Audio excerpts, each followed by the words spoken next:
О самых заметных событиях понедельника вы узнаете из материалов наших корреспондентов. В студии Сергей Михедов. Здравствуйте. Вот основные темы дня. В пострадавших от паводка селах Якутии продолжаются восстановительные работы. Сколько населенных пунктов пострадали от разгула стихии?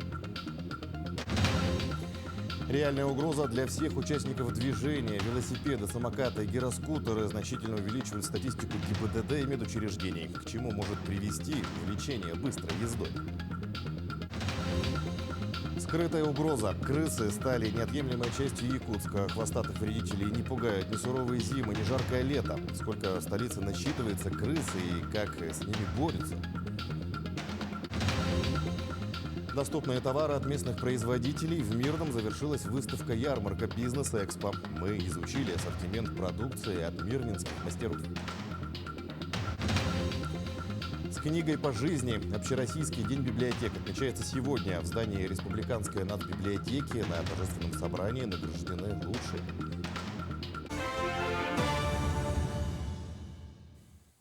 На месте обрушения моста между селами Нижний Куранах и Хатыстыр Алданского района организована временная переправа и перевозка пассажиров с одного берега на другой. Минтранс Республики и районная администрация работают над организацией временного проезда. В настоящее время на месте происшествия находится рабочая группа и надзорные органы. На месте обрушения моста через реку Селигдар обустроят временную понтонную переправу, а также с каждой стороны дороги организуют автобусные перевозки. Напомним, мост между поселком Нижний Куранах и селом Хатыстыр разрушен частично, обрушились два пролета. Это произошло после того, как талые воды размыли основание одной из опор. Со вчерашнего вечера стоит там лодка, которая занимается перевозкой пассажиров, которые двигаются на общественном транспорте или на личном, до переправы.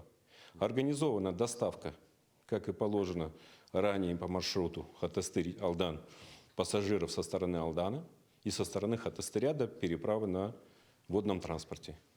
Значит, лодка работает с 7 утра до 9 вечера. Продукты там на неделю как минимум есть. Из дистоплива 20 тонн, из бензинов 10 тонн. Сегодня детей переводим в Куранахскую школу для сдачи завтра ЕГЭ по русскому языку и назад. Есть договоренность, сейчас министерство занимается, ищет понтоны, которые мы готовы перевести на территорию Алданского района и выстроить летнюю, временную, паромную, понтонную переправу. Но в пострадавших от паводка селах Якутии продолжаются восстановительные работы. На местах трудятся добровольцы, волонтеры и представители самых разных отраслей. Они заняты восстановлением инфраструктуры, уборкой дворовых территорий, откачкой воды, а также ремонтом дорог. Всего пострадали 25 населенных пунктов в 3 районах. А общее число пострадавших в результате разгула стихии достигло почти 3500 человек. На данный момент принимается заявление, уже около 4000 заявлений поступило на материальную помощь, единую материальную помощь гражданам, пострадавшим от паводка, и на финансовую помощь, кто потерял имущество первой необходимости, полностью или частично. Уже сумма около 300 миллионов рублей на счета Министерства экологии сегодня будет направлена, и буквально завтра направим в районы. Будет идти обработка заявлений, сейчас проверяется как раз пакеты документов, вот эти 4000 заявлений. И я думаю, в ближайшее время уже первые выплаты начнут поступать. Первый вице-премьер Дмитрий Садовников на КЧС поручил главам муниципальных образований усилить профилактические меры по недопущению лесных пожаров. Необходимо активизировать рейдовую работу в местах массового отдыха на территории лесных массивов, повысить оперативность реагирования на обнаруженные термоточки. Зампред подчеркнул, что нельзя допустить повторения ситуации 2021 года, когда лесам был нанесен огромный ущерб. По его информации, с начала пожароопасного сезона на территории Якутии зарегистрировано 17 лесных и 19 ландшафтных пожаров. Дорожники намерены восстановить автодорогу Мухтуя в течение недели. Как дополнительно отметили в Мирнинском управлении автодорог, сейчас работники перекладывают и сушат грунт. Подробности у наших коллег. Непрерывные дожди в мае и интенсивность движения больших грузов стали причиной разрушения автодороги Мухтуя. Проезд на 3 участках трассы пострадал сильнее всего, что усложнило движение транспорта. Дорожникам нужна неделя, чтобы восстановить возможность проезда. Участок, который сейчас тяжелый для проезда по дороге Мухтуя, сейчас находится в состоянии ремонта. В этом году этот участок будет полностью отремонтирован. Это участок, который делала организация «Сфера». Контракт был с ней расторгнут. И сейчас на этом участке работает Мирнинское управление автомобильных дорог «Алроса». Осенью этот участок будет полностью готов. Также Управавтодоре республики отметили, несмотря на то, что с 1 по 30 мая объявлен месячник сохранности дорог, тяжеловозы продолжают движение по этой автодороге. Ежедневно в обоих направлениях проходит более 600 автомобилей. Сегодня в ликвидации пучин и провалов задействованы бригады МУАТ и Иркутской нефтяной компании. На 3 сложных участках работают 42 единицы дорожной техники, в том числе 5 автогрейдеров. Дорожники намерены восстановить дорогу за неделю.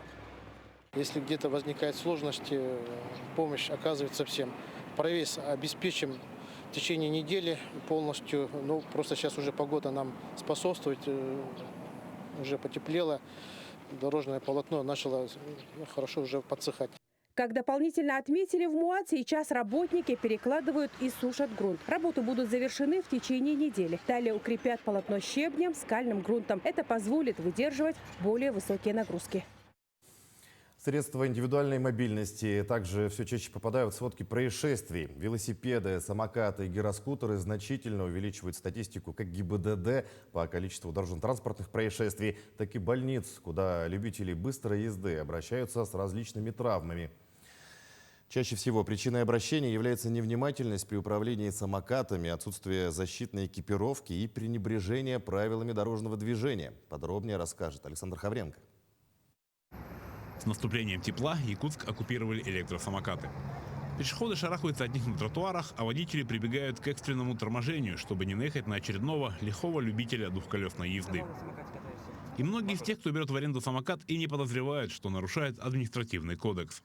С прошлого года электросамокат считается транспортным средством, то есть у него есть свои административные правонарушения.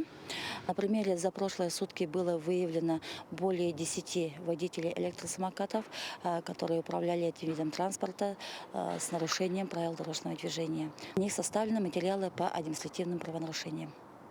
Легко отделались, можно сказать, о тех, на кого был составлен административный материал. С начала года зарегистрировано 5 дорожно-транспортных происшествий, в которых пострадали и водители, и пассажиры электросамокатов. В одном случае ребенок получил компрессионный перелом позвоночника. Ежедневно в приемный покой детского медцентра доставляют 5-7 пострадавших от катания на электросамокате. По данным медиков, с 1 по 26 мая к ним поступило 1329 детей, из них 240 электросамокатчики. Травмы бывают различные, от легкой степени до средней степени тяжести. Дети бывают и с сильными переломами, которые надо будет оперировать. Чаще всего это до падения. Они, получается, падают лицом вниз на вытянутые руки и в основном ломают кости предплечья, плеча, кисти. И в основном еще некоторые моменты есть то, что дети идут, без защиты, без экипировки. Из-за этого тоже травмы очень сильно бывают. Несмотря на то, что владельцы пунктов проката электросамокатов не дают транспорт несовершеннолетним, дети все равно находят способ прокатиться с ветерком. Нередко вдвоем, втроем на одном самокате. Соблюдение правил дорожного движения и внимательность за рулем самоката позволит и детям, и взрослым не пополнить статистику ГИБДД и травмпункта. Александр Хавренко, Григорий Хлопков, Якутск. Тем временем правительственная комиссия по законопроектной деятельности концептуально поддержала проект закона о введении административной ответственности за опасное вождение. Предлагается дополнить главу 12 КоАП новой статьей, которая предусматривает штраф за нарушение ПДД, выразившийся в опасном вождении в размере от 3 до 5 тысяч рублей. За повторное правонарушение предлагается лишить прав на срок от 1 до 3 месяцев. В правительстве поддержали документ с учетом его доработки. Крысы стали неотъемлемой частью жизни любого современного города, и Якутск здесь не исключение. Хвостатых не пугают ни суровые зимы, ни жаркое лето. Сколько в столице насчитывается крыс и как с ними бороться? Ответы на эти вопросы искал мой коллега Петр Васильев. Крысы. Вот грызун соревнуется в скорости с человеком, ловко избегая объектива камеры. А вот лакомится остатками пищи из мусорки у магазина в самом центре города. Примечательно, что систематический учет крыс в Якутске не велся никогда. Однако в одном только прошлом году в ловушки, размещенные в разных частях столицы, попались больше 100 особей. Несколько раз видели крыс, когда они перебегали улицы на территории города. Это уже показатель. Если в дневное время крыса бегает по территории города, это показатель того, что численность достаточно высокая. В целом сказать, что сейчас наблюдается повышение, значительное повышение численности крыс, мы можем. Крыса – существо очень адаптивное. Попадая в городские условия, она питается абсолютно всем, что найдет. Их привлекают мусорные свалки под домами, открытые мусорные баки, рабочие мусоропроводы, а также сырость в подвалах и тех этажах. Бумажки, пищевые упаковки, объедки и прочие отходы – оптимальная среда размножения крысиных армий. Самостоятельно бороться с нежелательным соседством горожанам не под силам. Дератизация – это прерогатива специальных организаций, и зачастую полномочия по травле крыс ложатся и на плечи управляющих компаний. Свою лепту в отлов вносят и ученые, однако масштабы там исключительно научные. В весенне-летний период у них как раз-таки идет активация размножения. И самки, уже будучи беременными, начинают свое потомство скармливать, практически не выходят, только питаться где-то на близлежащие территории. И чаще всего будут попадаться именно самцы. Крысы не так часто, но могут проявлять агрессию к людям, к животным. Также, если вы выгуливаете домашних животных, то они могут проявлять агрессию и к мелким домашним. Безусловно, сегодня для борьбы с грызунами, в том числе и с крысами, существует достаточное количество разных способов, методов и приспособлений. Одно из них вот такие вот давилки, которые ученые размещают в разных частях города. Механизм их достаточно прост. Животное буквально просто наступает на платформу и попадается в капкан. Сердобольное кормление птиц и бездомных животных – еще одно идеальное условие для размножения грызунов.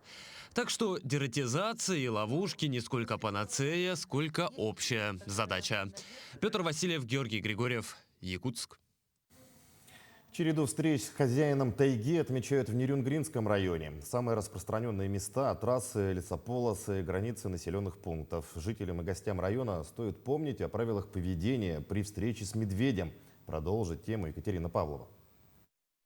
Соцсети нерюнгринцев пополняются новыми фото и видео с медведями. Вот он красиво позирует на границе, вот прогуливается по трассе. Сезон начался уже у нас, весна, медведи начинают просыпаться.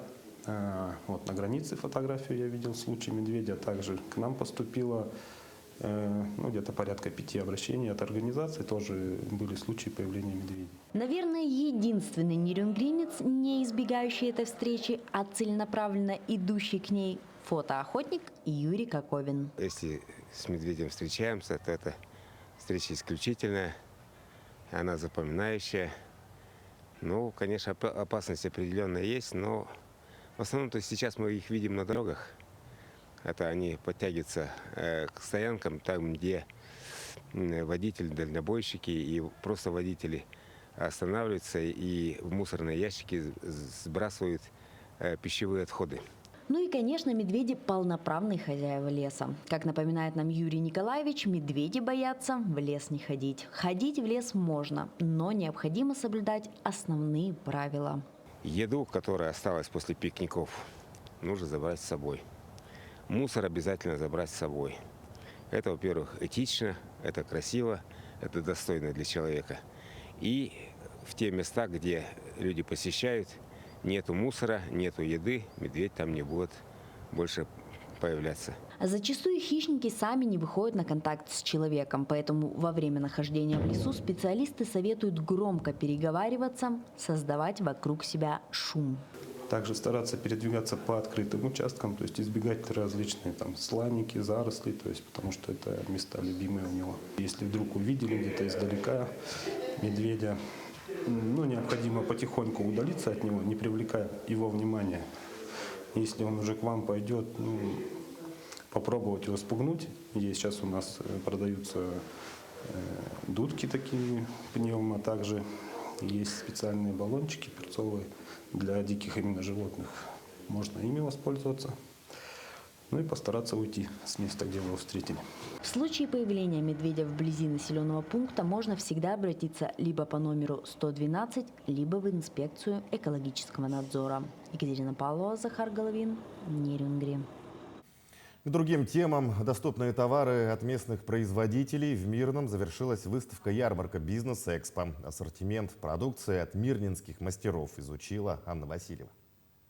Эксклюзивные резные и ароматические свечи, украшения ручной работы, расписная посуда и изделия из керамики.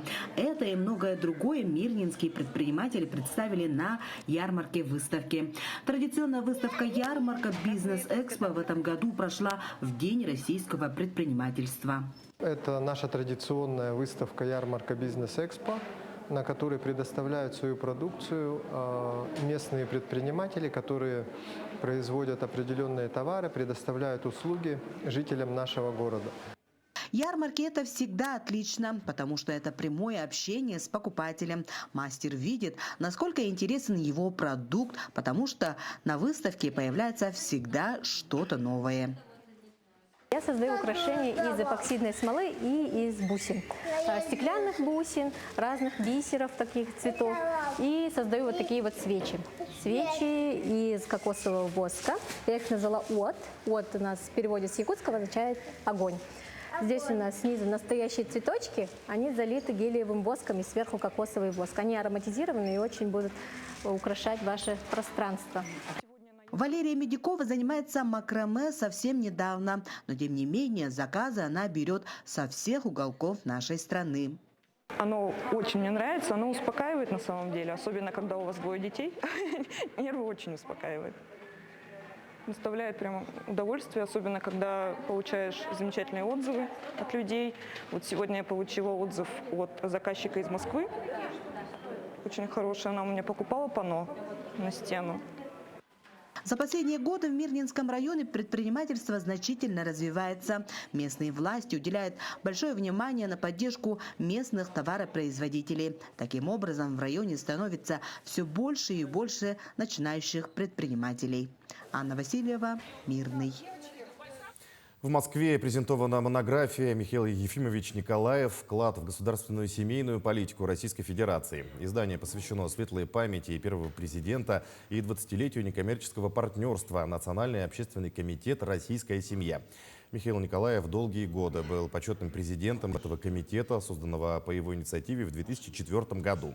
В центре внимания темы благосостояния и здоровья российских семей, проблемы молодой семьи, положение сельских семей, семейные традиции, духовно-нравственное и патриотическое воспитание молодежи.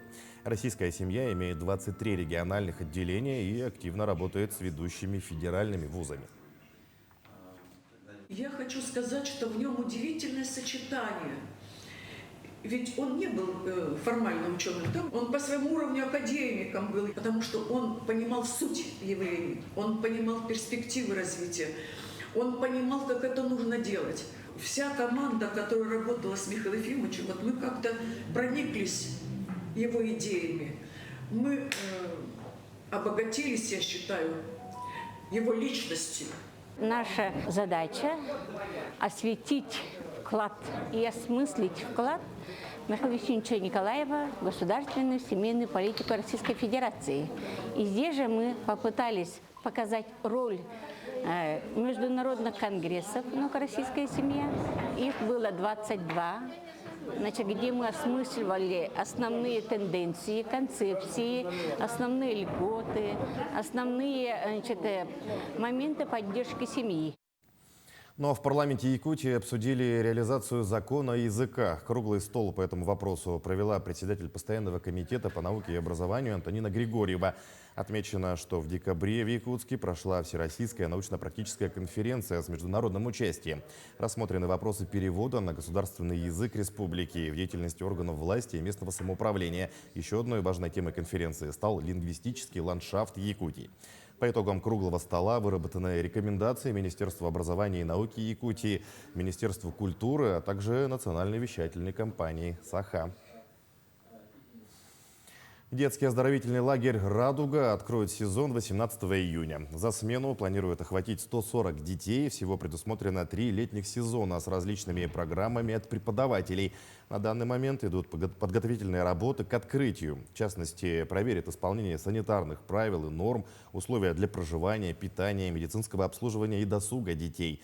А всего в период летней кампании в Якутске будут функционировать 65 лагерей, в том числе 4 загородных стационарных оздоровительных лагеря с общим охватом 1050 детей по 3 смены. Бесплатные путевки, положенные для детей участников спецоперации, а также находящихся в трудной жизненной ситуации. Итого у нас будет задействовано 6 корпусов, а также планируется открытие бассейна. Программа у нас направлена на раскрытие творческих способностей детей, а также у нас у каждого педагога-воспитателя будет своя программа по профилям, по русскому языку, по математике и по разным предметам. Вожатых у нас итого 6.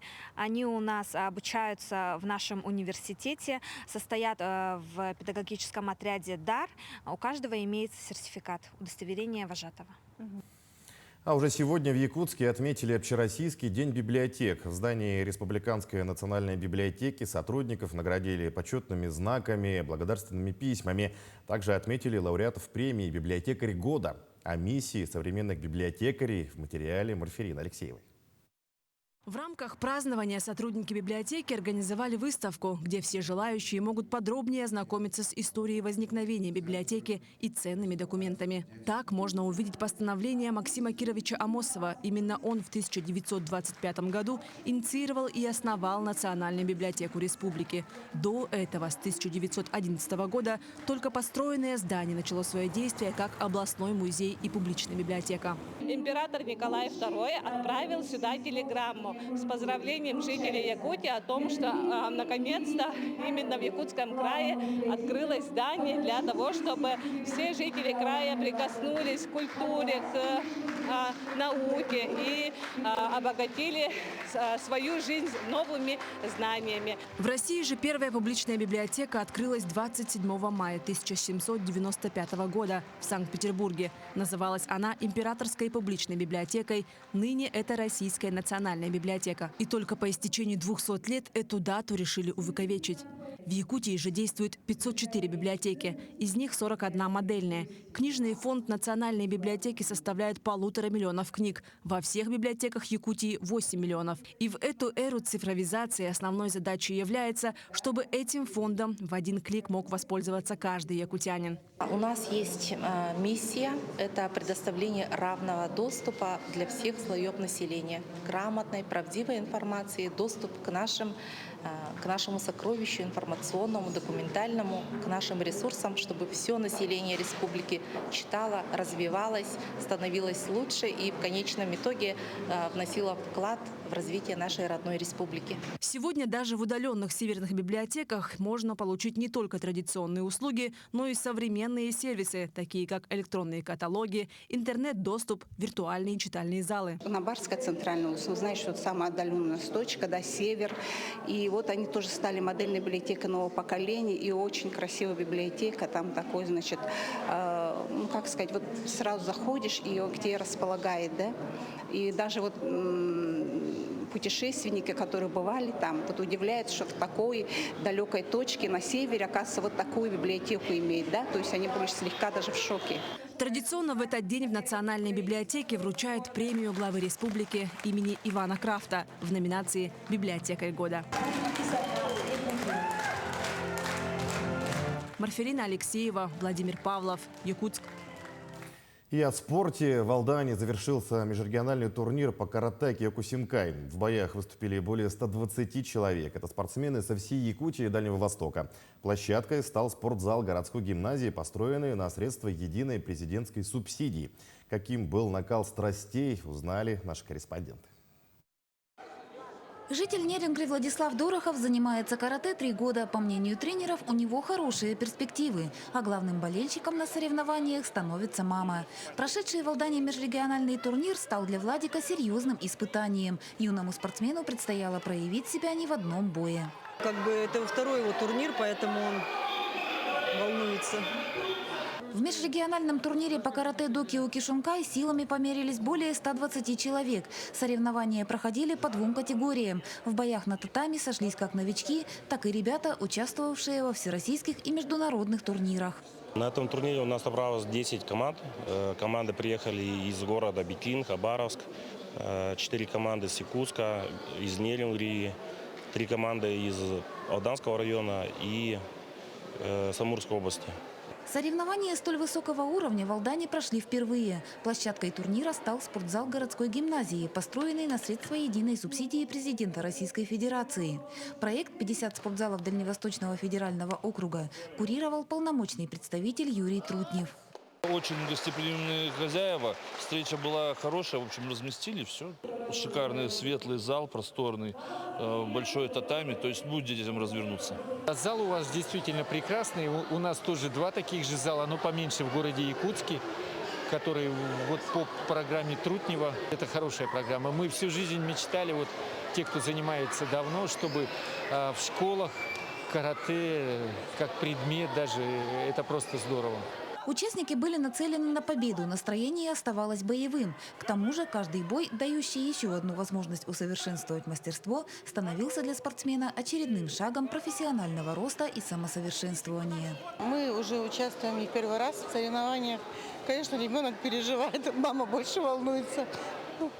Все хорошо, верим на победу. Поединки были напряженными и яркими. Мобилизовав все резервы, спортсмены стремились максимально показать мастерство и силу. Участники демонстрировали железную волю к победе. При этом атмосфера турнира оставалась дружеской. Дело не в медалях, наверное, а вот в том, чтобы люди победили свои чувства, эмоции победили, да? Ну, в том смысле, чтобы взять контроль над ними. По мнению организаторов и спортсменов, турнир прошел отлично. Наиболее ценным стал обмен опытом. Оттачивая технику и тактику в ходе боев, ребята осваивали новые для себя элементы. Все участники получили призы и памятные подарки. Татьяна Вахнина, Сергей Шипачев, Александр Лукин, Алдан. Таким наши корреспонденты увидели уходящий день. Всего доброго и до свидания.